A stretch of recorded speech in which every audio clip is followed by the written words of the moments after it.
para dárselo a los pobres o a los que tenían menos. Porque Dios quiere levantar un ejército. No está levantando 1, 2 o 3. Está levantando un ejército en todo el mundo. ¿Cómo tú puedes enfrentar el pecado con otro pecado? Y nunca quisieron salir a matar a alguien, pero salieron en su carro y mataron 10 personas. Más de Dios, recíbela. Recibe Dios. Recibe más.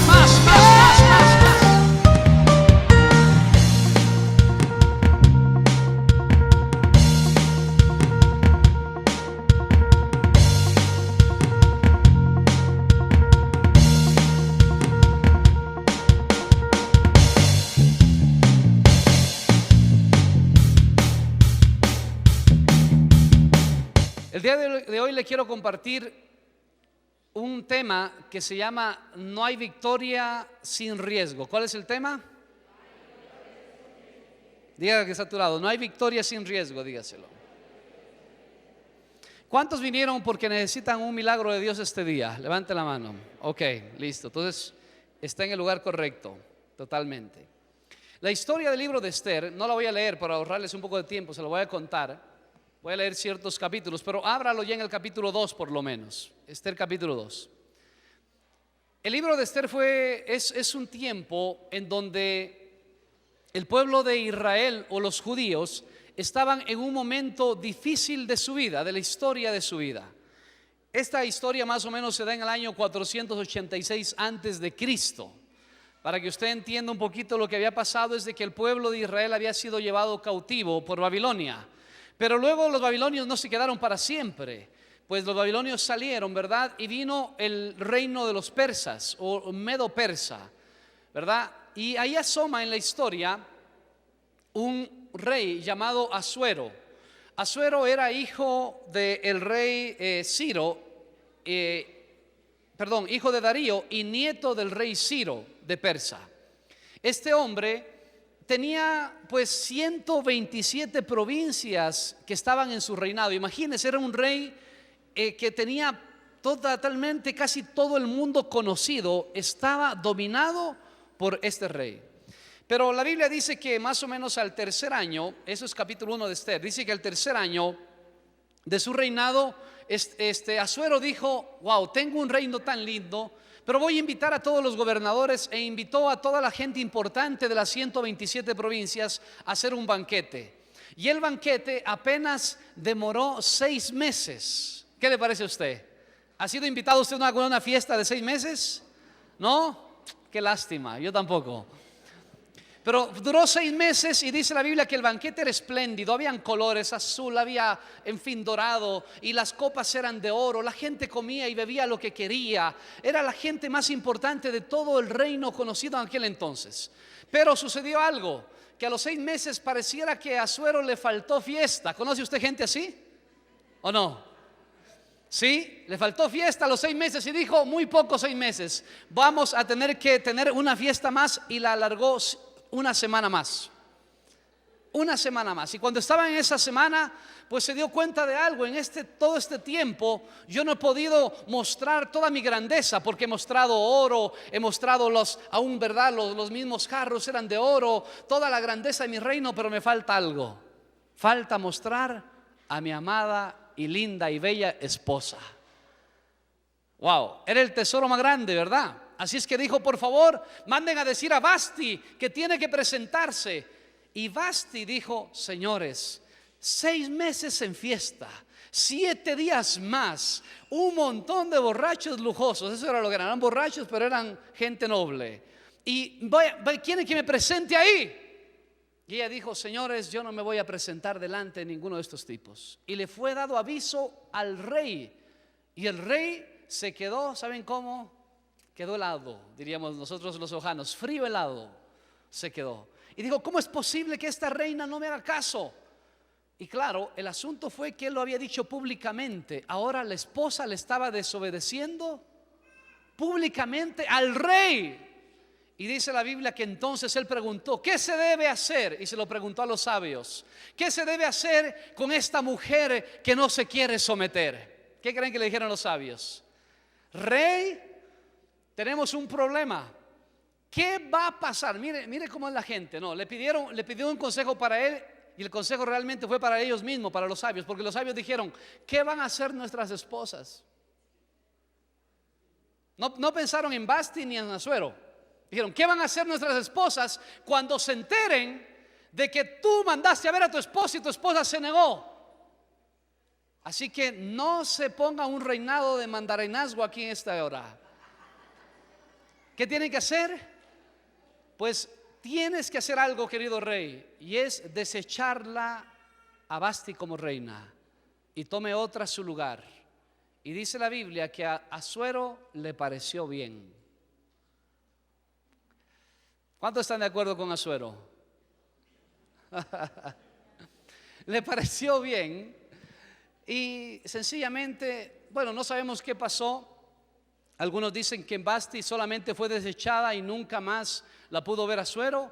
Otros dicen que a Vasti la tuvieron que ejecutar. No sé con cuál historia usted se queda, otro día hablamos sobre ello. Pero la idea es de que a la final el matrimonio de Asuero se acabó. ¿Y qué pasó? Y entonces dijeron: alguien debe tomar el lugar de la reina Vasti. Y Asuero hizo muchas cosas tremendas, ¿verdad? Entre ellas dice la palabra del Señor que Asuero entonces, dirigido por sus sabios, le dijeron: mi querido rey, tienes que poner a alguien en vez de Vasti. ¿Por qué? Por reina. Y dice la palabra del Señor que entonces se inició, mi querido hermano, Miss Universo. Donald Trump no había existido y había Miss Universo, porque él piensa que él hizo eso. No, eso no hizo. Eso lo hizo el rey Asuero. Y mandaron a llamar a todas las muchachitas más hermosas de todo el reino, todas ellas vírgenes, que se presentaran delante del rey durante 12 meses. ¿Qué le parece el concurso de belleza? El hombre sí era pomposo, ¿sí o no? 6 meses de fiesta, 12 meses de reinado, en fin. 12 meses, y comenzaron a pasar mujer por mujer para que las pudiera ver y contemplar, a ver quién iba a ser la nueva reina de todos los persas. Y aquí es donde entra, mi querido hermano, esta mujer, que la Biblia en el libro de Esther, capítulo 2, versículo 17, dice que esta mujer llamada Hadasa, ese era el nombre judío de ella. ¿Cómo se llamaba ella? Hadasa. Dice la Biblia que se presentó delante del rey. Ella había sido, ¿verdad?, instruida por un eunuco llamado Hegai, que había sido su consejero. Esta mujer tomó todos los consejos y se presentó delante del rey, y comenzó Dios a darle la victoria. Vea lo que dice el versículo 17. Y el rey amó ¿a quién? A Esther o Hadasa más que a todas las otras mujeres, y halló ella gracia y benevolencia delante de él más que todas las demás vírgenes, y puso la corona real en su cabeza y la hizo reina en lugar de Vasti. Mi querido hermano, le quiero decir algo. Aquí comienza la primera victoria de ellos, pero en la victoria de hoy usted tiene que entender que es la preparación para un mañana. Cuando usted ha sido tomado en cuenta en este caso como Esther proclamada reina, dice la Biblia que el favor de Dios estuvo sobre ella. No fue por su belleza, no fue simplemente porque era una muchacha muy linda, fue porque el favor de Dios estaba sobre ella. Mi querido hermano, cuando el favor de Dios está sobre una persona, puede hallar gracia delante del rey más malvado y más perverso, se lo aseguro. Tú lo que necesitas en este tiempo, mi querido hermano, no es otra cosa sino que el favor de Dios sobre tu vida, porque se vienen días difíciles, y la gente que va a pasar esos días difíciles es exactamente la gente que ha tenido el favor de Dios sobre su rostro. Y ese favor, hermano, no se lo gana, ese favor se lo recibe a través de lo que Cristo hizo en la cruz de Calvario. Mire que esta mujer, le cuento la historia rápidamente de esta mujer. Esta mujer estaba siendo una deportada, que vivía en otro reino, que es más, había perdido a su padre y a su madre, que era huérfana, y que un tío de ella llamado Mardoqueo la había ayudado y la había formado y la había impulsado para que entrara al concurso de belleza. Escuche por favor esto. ¿Cómo es posible que una mujer que ha sido huérfana llegue a ser la reina de todas las 127 provincias de Persia? Y le quiero decir que eso no viene de mano de hombre, que eso solo lo puede hacer Dios. Hay cosas en tu vida, mi querido hermano, que no la vas a poder ganar por tu apellido, por la familia donde has nacido, por lo que tú tengas, por tu dinero, que solamente la mano de Dios lo puede hacer sobre tu vida. ¿Estás de acuerdo conmigo o no? Dice la Biblia entonces que esa mujer quedó reina. Eso comenzó el favor.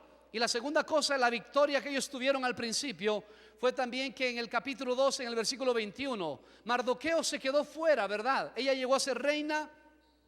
Y Mardoqueo, que era el tío, quien la había criado, quien era su padre adoptivo prácticamente, dice que él pasaba fuera en el palacio. Y un día estaba escuchando la conversación de dos hombres que pasaban a la puerta también y dijeron: hay que asesinar al rey Asuero. Así que Mardoqueo casi que era el suegro de Asuero, ¿verdad? Para poder entenderlo, porque era el padre adoptivo de Esther. Y dice la Biblia que él denunció esto, y cuando ellos investigaron encontraron que era cierto. Pero pasa algo, nunca le dieron las gracias a Mardoqueo. Nunca le dijeron: Mardoqueo, gracias por haber salvado la vida del rey.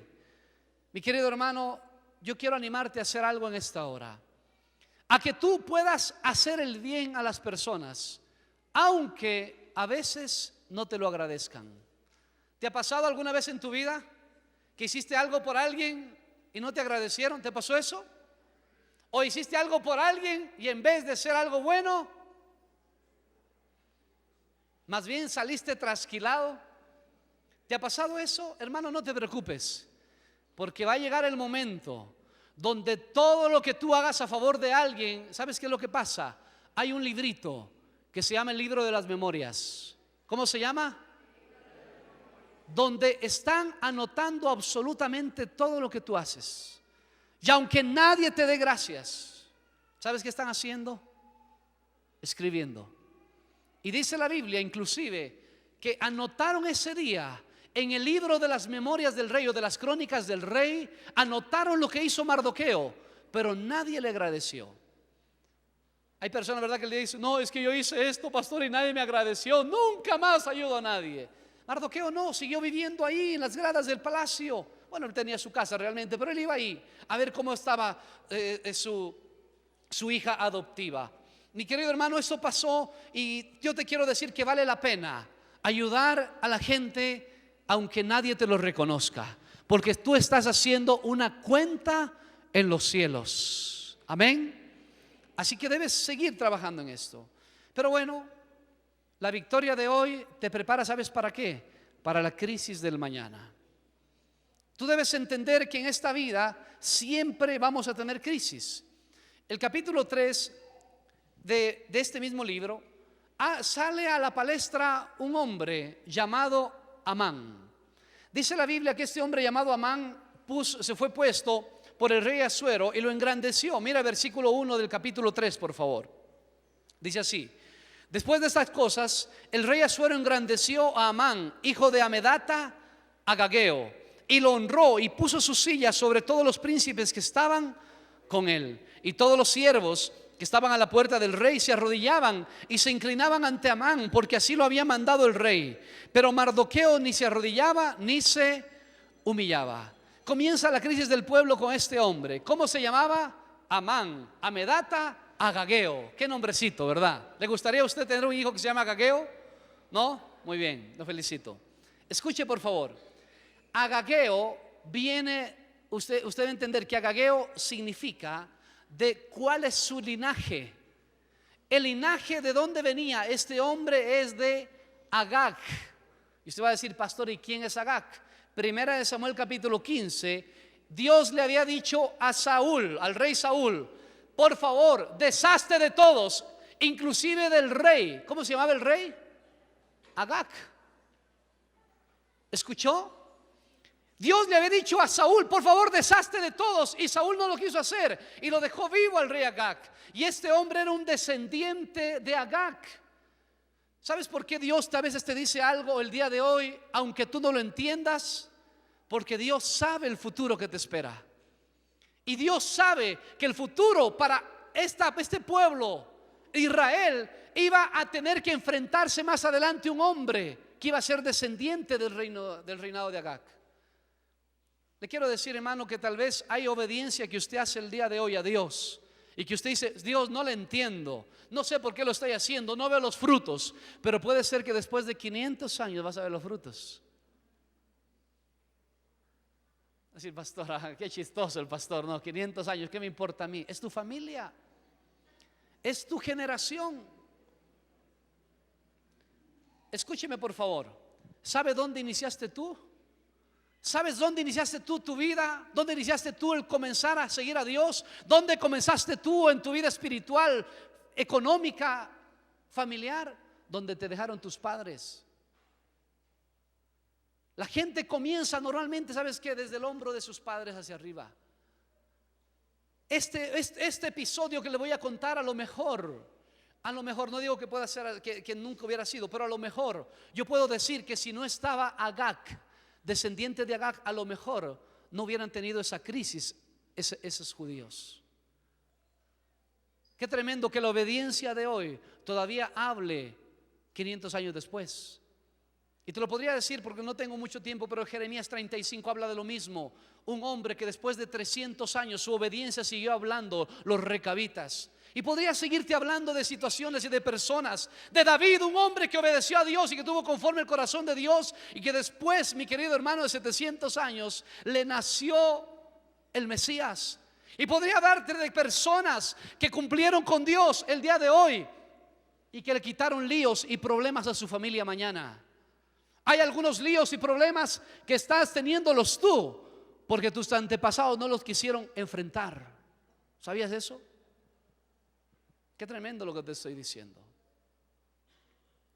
Escuche por favor esto. Dice la Biblia que la crisis comenzó. Amán, Agageo, en sus genes estaba el odiar a los judíos, exterminarlos.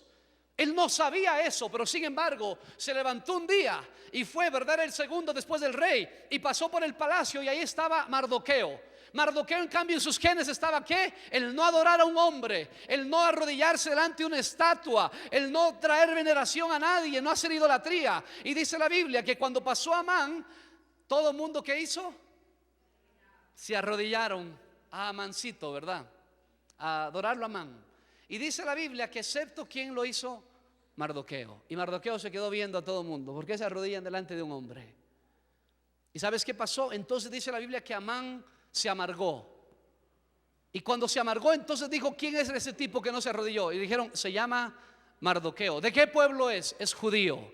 Y dijo: ah, sí, judío, van a ver lo que les va a pasar. Y pasó algo, mi querido hermano. Odió a Mardoqueo y odió al pueblo y quiso exterminarlos. La palabra de Dios dice en el versículo 6 del capítulo 3: y procuró Amán destruir a todos los judíos que había en el reino de Asuero, al pueblo de Mardoqueo.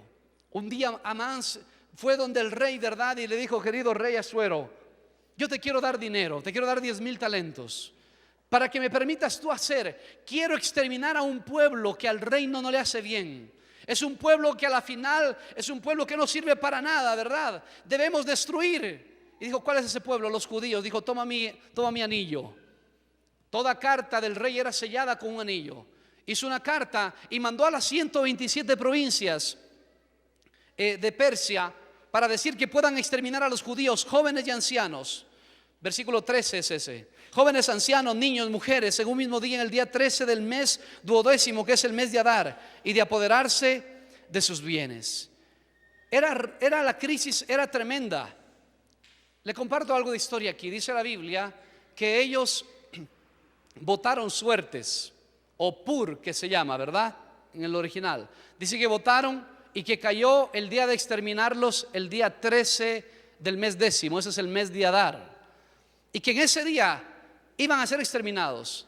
Casi duró un año entre donde salió el edicto hasta cuando sean exterminados. No fue instantáneo. Y Amán se puso, yo creo que un poco molesto, porque dijo: ¿cómo puede ser posible si echamos suertes? Debe haber caído después de un mes máximo. No, casi un año. Mire cómo Dios actúa en todo esto. Mi querido hermano, las crisis son parte en la vida de cualquier persona. Y a veces la victoria que has tenido el día de hoy puede hacer que Dios está preparando, ¿sabes qué?, tu vida para que puedas soportar la crisis que viene el día de mañana. La Biblia dice que todos nosotros vamos a pasar el día malo. Eso nos va a ocurrir a todos. Pero mi querido hermano, la crisis es el momento de la oportunidad para ver la gloria de Dios. Escúcheme por favor, la crisis levanta a unos y entierra a otros. La misma crisis salvó a Noé y la misma crisis exterminó a los demás. La misma crisis económica a uno los hace millonarios y a otros los empobrece. ¿Qué le parece a usted eso? Yo no tengo que hablarle mucho de eso, porque el día de hoy lo que más se escucha es crisis económica, crisis política a nivel mundial, crisis no sé qué, crisis no sé cuánto, todo el mundo está en recesión, todo el mundo está en crisis, en fin. Pero quiero decirte, mi querido hermano, que es exactamente en los momentos de la crisis donde la iglesia de Cristo históricamente le ha ido mejor. No hay mejor momento para la iglesia que la crisis. Y tú estarás pensando, ¿así? Sí, cuando hablo de iglesia, estoy hablando de ti. Diga conmigo así, porque los veo medio asustados. Diga así conmigo. La crisis, diga conmigo, diga, la crisis es el mejor momento para superarme, para aprovecharlo, para tomar oportunidad. ¿Cuándo es el mejor momento? Porque la gente escucha crisis y dice, ay mamá, ¿y ahora qué vamos a hacer? Mi querido hermano, cuando usted escuche crisis debe saber exactamente que son los momentos donde Dios se puede glorificar. Dios puede hacer cosas más grandes mientras más crisis exista. Si no hay crisis, la gente, hermano, sencillamente puede hacer lo que ella quiere y no, aún ni pensar en Dios. La crisis es el momento, mi querido hermano, que usted debe aprender a vivirla y a tomarla. Y yo quiero decirle, mi querido hermano, que si se vienen tiempos de crisis, porque todo el mundo dice vamos a entrar en crisis o estamos en crisis o más adelante va a haber crisis, pero quiero decirte que el mejor tiempo para la iglesia, para ser tierra deseable, es en los momentos de dificultad. Yo no sé si tú me lo estás tomando, pero hoy quiero decirte que se vienen tiempos difíciles para el mundo, pero si tú permaneces fiel en Dios, van a venir tiempos donde la gente va a decir tú eres tierra deseable. ¿Lo crees o no lo crees? La crisis, hermano, va a ser el tiempo de cosecha.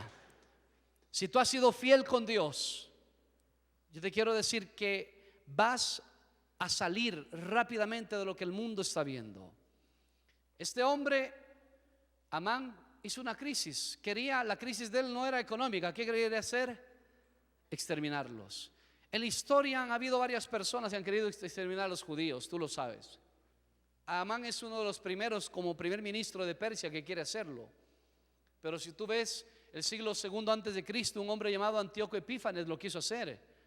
En el primer siglo, años 70, Tito, el general Tito, romano, destruyó literalmente todo Jerusalén y dejó de existir como nación, pero nunca dejó de existir como pueblo.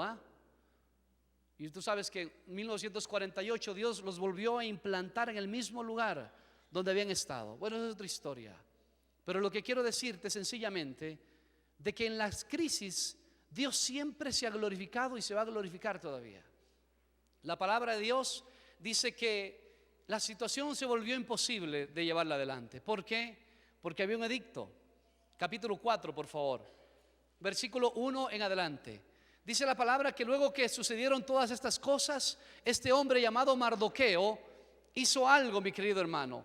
Rasgó sus vestidos, se vistió de cilicio. Cilicio es una piel de animal, donde el pelo del animal lo ponían hacia adentro. Y se ponían ceniza sobre su cabeza y la ceniza con el movimiento caía sobre el cuerpo y se metía entre el cilicio que ellos tenían. Y dice la Biblia que fue por las calles clamando por lo que había ocurrido. Mi querido hermano, el cilicio, la idea del cilicio no solamente era mostrar dolor. La idea del cilicio era que también se acuerden de clamar a Dios. Porque hay gente que en el momento de los problemas se olvida del Señor. La imposibilidad del presente hizo que este hombre estuviera llanto y clamor. Y no solamente él, sino que todos los lugares donde llegaba la noticia y llegaba esa carta, ese decreto, todo el mundo comenzó a orar y a ayunar a Dios. Mi hermano, si hay crisis, entonces va a haber algo sobre la vida de la gente que se llama imposibilidades. Y la imposibilidad siempre es un mal consejero, porque a algunos la imposibilidad los saca del Señor. Pero ¿sabes qué hizo Mardoqueo? Buscó a Dios. Y tú debes aprender esta parte, hermano. En la crisis no te alejes del Señor, búscalo más, búscalo con más intensidad. Dice la palabra del Señor que, mi querido hermano, entonces había una mujer adentro que había firmado, que estuvo en el reino, que era la reina y que no se había dado cuenta de algo. Versículo del 4 al 9. Dice la Biblia que Esther mandó a preguntar a Mardoqueo. Estoy hablando capítulo 4, versículo 4 hasta el 9. Lo voy a parafrasear, voy a contarte la historia. Dice que Esther mandó a preguntar a Mardoqueo y decirle: Mardoqueo, ¿qué es lo que pasa? ¿Por qué estás de silicio y ceniza? Y le mandó ropa para que se vistiera.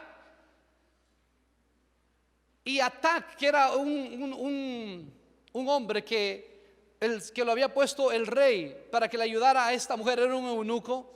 Dice la Biblia que le trajo a ella diciéndole: Esther, hay algo por qué Mardoqueo está así, y es porque Amán puso este decreto y le mandó una copia.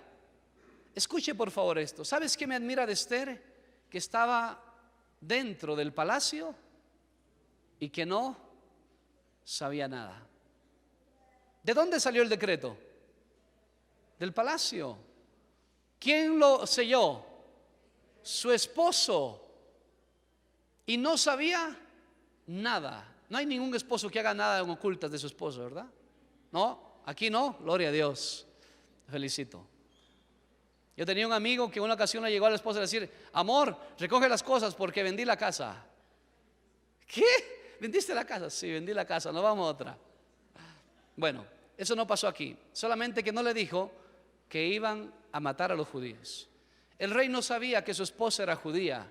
De hecho, Mardoqueo le había aconsejado a Esther que no dijera cuál era su pueblo. Mi querido hermano, ¿cuántas veces a nosotros nos pasa lo mismo de Esther? Pareciera que los creyentes el día de hoy vivimos en una burbuja. ¿Sí o no? Que no nos afecta nada a lo que pasa en el mundo, no me importa, yo soy del reino de Dios, aleluya. Pareciera que Esther estaba, hermano, prácticamente desubicada en todas las cosas, porque no se dio cuenta de lo que pasaba dentro de su misma casa prácticamente. Y aquí hay algo que es importante. El día de hoy debemos entender de que nosotros no podemos ser como islas. Si lo que Dios quiso que hubiera, hermano, en esta creación es que nosotros pudiéramos tener siempre, ¿verdad?, personas con quien pudiéramos tratar, compartir, conversar, que nos interese algo lo que pasa con el otro. Porque usted va a ver lo que sucedía con esta mujer. Esther no se dio ni cuenta, aunque ella era la respuesta a la crisis. Esa crisis pudo haber sido superada fácilmente por ella, pero dice la palabra del Señor, mi querido hermano, que esta mujer, al llegar a este momento, habían pasado 5 años desde que ella fue puesta como reina. Ella había sido criada por Mardoqueo, pero durante 5 años le habían enseñado ley persa. Entiéndeme esto, por favor. La gente en el momento de las crisis llega a pensar: esto es imposible. Nadie ha podido hacerlo. Todos saben que no se puede. Mardoqueo le dice en el versículo 9, por favor, búsquelo en su Biblia. Estoy en el capítulo 4, versículo 9, 8 y 9. Le dio también la copia del decreto que había sido dado en Susa, para que fuesen destruidos, a fin de que lo mostrase a Esther y se lo declarase, y le encargara que fuese ante el rey a suplicarle y a interceder delante de él por su pueblo. ¿Qué le pidió Mardoqueo? Que vaya, que interceda delante del rey. Mire la respuesta de Esther, versículo 10. Entonces Esther dijo a Atac que le dijese a Mardoqueo: todos los siervos del rey y el pueblo de las provincias del rey saben. ¿Cuál sabía? Todos los siervos del rey y el pueblo de las provincias del rey saben que cualquier hombre o mujer que entra en el patio interior para ver el rey sin ser llamado, una sola ley hay respecto de él: ha de morir, salvo aquel a quien el rey extendiese el cetro de oro, el cual vivirá. Y yo no he sido llamada para ver al rey estos 30 días. Wow, 5 años adentro y ahora ella está con la misma imposibilidad que todo mundo. Mi querido hermano, a nosotros nos ha pasado algo. Nosotros creemos todo lo que dicen de nosotros, excepto lo que dice Dios. Se lo explico bien. Esta mujer dice: todos saben. ¿Quiénes eran todos? Los siervos del rey y el pueblo. ¿Qué sabían ellos? ¿Qué sabían? Que nadie podía entrar ¿a dónde? Donde el rey. Porque el momento en que entraba le iban a pasar dos cosas. ¿Qué iba a pasar? O moría o el rey le perdonaba la vida extendiendo el cetro. Aquí es donde yo quiero quedarme un poquito, porque quiero decirte, hermano, que el día de hoy la mayoría de personas se han quedado exactamente como Esther, viviendo en el mundo de las imposibilidades. Y te quiero decir que nos han lavado tanto el cerebro y que a veces nosotros estamos siendo aún de piedra de tropiezo para otros, para mostrarles siempre lo que no se puede hacer, lo que no se puede conseguir, lo que no se puede obtener. Y mire, le voy a decir esto: ¿en qué clase de país usted vive? Dígame usted. Económicamente, ¿qué clase de país vivimos? En producción, ¿en qué país vivimos? ¿Por qué no me lo dice? Porque tiene miedo de decírmelo, ¿no? Y le felicito por tener miedo, porque le iba a decir: está equivocado. Ninguno de nosotros, mi querido hermano, que cree en Dios puede creer las mentiras que nos han dicho. No podemos pensar que desde esta ciudad no se puede hacer las cosas. No se puede pensar que desde este país no se pueden hacer las cosas, porque nos metieron en la cabeza que no podemos hacer las cosas. Y cuando nos va bien decimos: uff, por fin una de tantas hicimos. Dios mío, usted y yo tenemos la capacidad suficiente para hacerlo, y es más, y si tenemos a Dios, aún con mayor razón. Y le quiero decir algo, hermano: usted no puede vivir en el mundo de las imposibilidades cuando tiene a Cristo. Dice la Biblia que todo es posible para el que cree. ¿Sabes qué? Yo creo en un Dios de imposibles, un Dios que lo imposible lo vuelve posible, y un Dios que lo improbable lo vuelve probable, y un Dios que cuando dicen no se puede, Dios dice: esos son los retos que me gustan, sí se puede. Mi querido hermano, si algo tenemos que hacer es cambiar nuestra mentalidad, que nosotros con Cristo todo lo puedo en Cristo que me fortalece. A esta mujer le dijeron: no se puede. Todos saben que no se puede. Y te quiero decir que a lo mejor a ti te dijeron desde pequeño que no puedes hacer, de que no se puede, de que es imposible. Mi querido hermano, todo es posible. Te soy sincero. ¿Alguien está enfermo aquí? ¿Alguien está enfermo aquí en este lugar? Levante la mano para saber. ¿Tú crees que Dios te puede sanar? Ok, eso es fácil. Te voy a hacer otra pregunta, porque lo que te voy a decir yo lo creo. ¿Hay alguien aquí que le falta un órgano del cuerpo? ¿Alguien aquí que le falta un órgano del cuerpo? ¿Le sacaron un riñón, un páncreas, un útero? Te hago una pregunta: ¿Dios puede ponerte uno nuevo?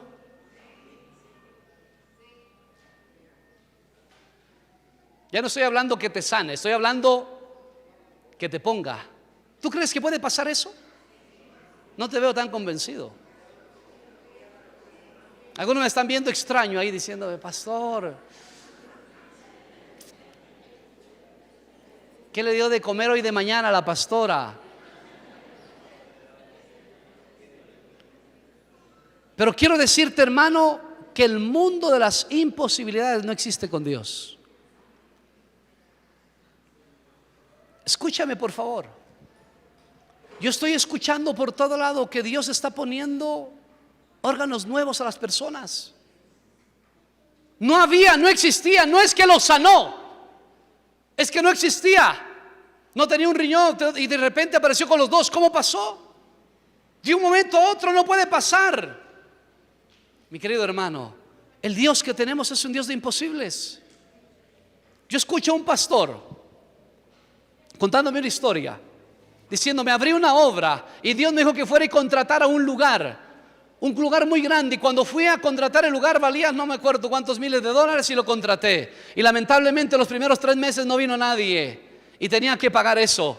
Había puesto ya todo lo que tenía en mi presupuesto del año, y el tercer mes dije: Señor, ¿qué voy a hacer ahora? ¿Cómo voy a pagar? Y Dios me dijo: anda a barrer el lugar. Y cuando yo fui a barrer, y era un lugar abierto, tenía solo mallas por fuera, y de repente yo comienzo a barrer y comienza a levantarse polvo. Oiga, esto lo que te voy a contar es impresionante. Algunos van a decir: eso no pasó, pastor. Bueno, crea lo que usted quiera. Y comienza a levantarse polvo, y mientras yo barro, el polvo viene y se me viene a los ojos, viene un viento inmenso, y yo tengo que taparme porque era un remolino que estaba dentro del lugar. Y cuando el asunto se acabó, yo estaba, verdad, todo despeinado, un remolino que había entrado de polvo, y cuando yo regreso a ver, había dinero dentro del lugar. ¿Tú crees que Dios puede hacer eso?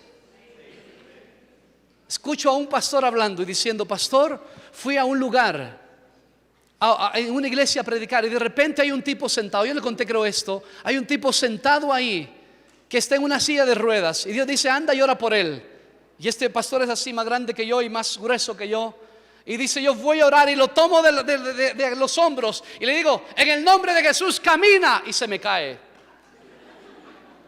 Y el pastor que estaba allá, dice que era el pastor de la iglesia porque era invitado, me hace así: que no lo haga. Y dije: no, Dios me dijo. Lo cogí nuevamente: camina. Y se me volvió a caer.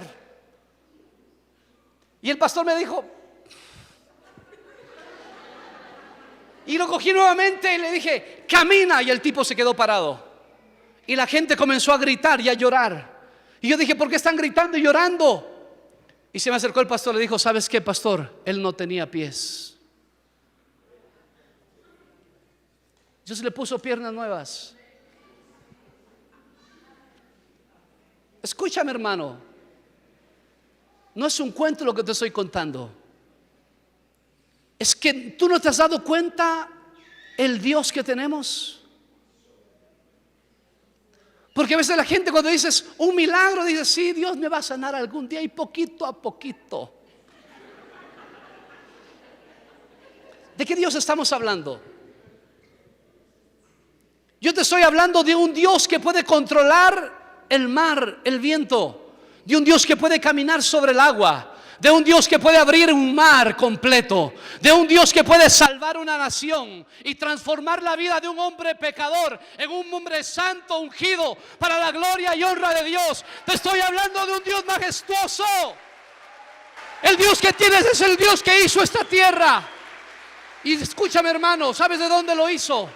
Un Dios que lo hizo de lo invisible, de lo que nadie podía ver, de lo que tú no puedes ver. Dios puede hacerlo todo.